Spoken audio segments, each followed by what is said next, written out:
Mesdames et messieurs, bonsoir, bienvenue dans cette émission spéciale du JT.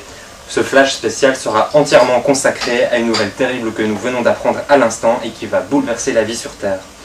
En effet, un groupe d'éminents scientifiques a découvert que la planète Terre était condamnée à l'extinction. La seule solution de survie pour nous, les humains, est de trouver une nouvelle planète sur laquelle nous devrions tous aller habiter. Ne paniquez surtout pas, la situation est catastrophique, mais le gouvernement mondial a déjà trouvé une solution. Cette solution s'appelle Pachamama. Pachamama est une planète vierge, tout à fait semblable à la nôtre, et où nous pourrions vivre une vie tout à fait semblable à celle que nous vivons ici. Un groupe d'explorateurs est en ce moment même sur cette planète afin d'y installer une base d'exploration. Voyons d'ailleurs l'avancée des travaux.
La question qui se pose aujourd'hui est de savoir qui sera désigné pour explorer cette planète avant que nous allions y habiter.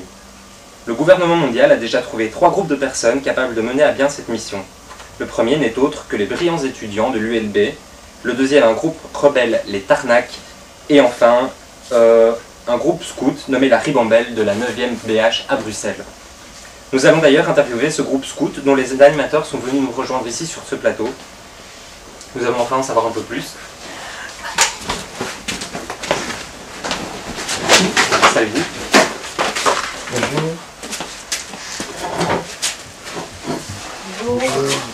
Bonjour. Bonsoir, bienvenue. Tout d'abord, bonjour et bienvenue.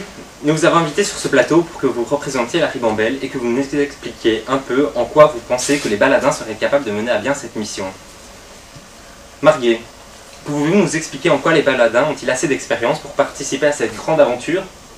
Mais tout d'abord, au début de cette année, si vous vous rappelez bien, les baladins ont gagné un super tour du monde. Ce qui fait donc qu'au fur et à mesure de l'année, nous avons pu visiter plusieurs contrées, parfois éloignées ou même parfois très proches. Voyons ça en images.